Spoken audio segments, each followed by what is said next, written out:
زه وایم چې په افغانستان کې هر څوک ژوند کوي، د ژوند کولو حق لري. راځئ دلته د کار زمینه خلکو ته برابره کړو، د تجارت زمینه برابره کړو، د فساد مخنیوی وکړو. اولین شی چې هیوادونه له پښو غورځوي هغه اداري فساد ده، چې د فساد مخنیوی ونشي، د خپلویو د مقرریو مخنیوی ونشي، مسلک ته کتل ونشي، ډاکټر په ډاکټرۍ کې نن سبا خلکو د طب اسناد لري، د طب ځان ته ډاکټر نه وایي، ځان ته مولوي وایي. ولې؟ چې دلته یو څو روپۍ غواړي چې زیاتې واخلي. دقیق.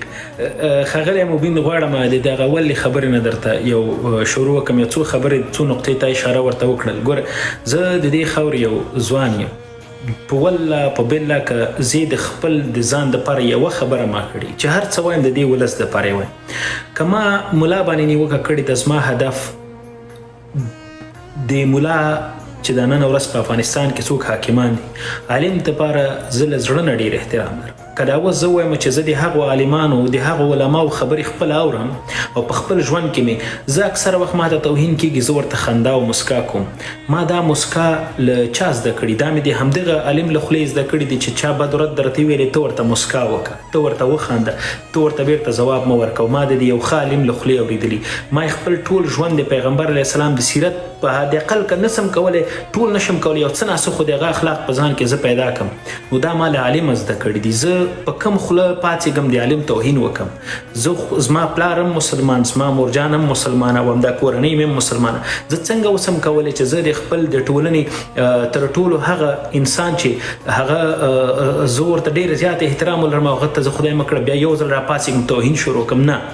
خو دې ولس ته باید حقایق وویل سي، دې ولس ته باید ځینې خبرې وسي چې د ښو د بد ترمنځ تفکیک وسي کولی.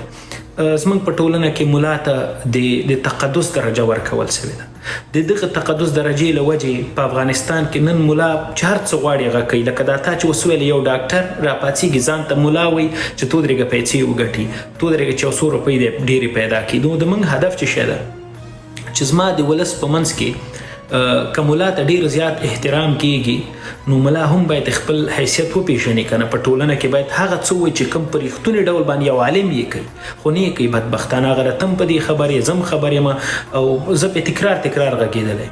بدبختي مو اوس په څه شي کې ده چې ځوان مې نن ورځ وروره ګوره تر پرونه پورې به ښه چا پوره ګیره یې وهله، ښه جمهوریتۍ وه، چې نن وروره طالب راغلی تر ټولو غټ طالب راته همداره.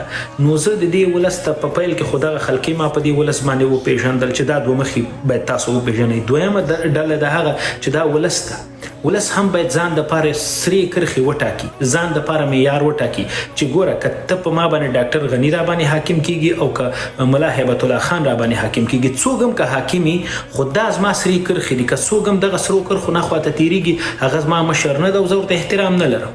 زه شخصا که زما په خاوره کې زما ارزښتونو ته دغه مشران ژمن کېږي، زما ملي ارزښتونه دي، زما ملي ګټې دي، زما جغرافیه ده، زما افغانیت ده، زما پښتونولي ده، زما اسلام ده، دغه ټول ته دوی ژمن دي، زما د خلکو حقوقو ته دوی ژمن دي په پوره معنا باندې. په واقعیت کې چې نور نړۍ کې انسانانو ته د انسان په سترګه کتل کېږي دوی وګوري. نو ولې زه خو څه لیونی نه یم چې ټوله ورځ ناست یم ملا صاحب هیبت الله خان دا کړي او ملا برادر دا کړي؟ زه خو څه لیونی نه یم. هلته دا نن ورځ چې زه راځم غږېږم په دې موضوعاتو باندې بحث کوم، عمده دلیل یې زما په ولس کې بدبختي دي.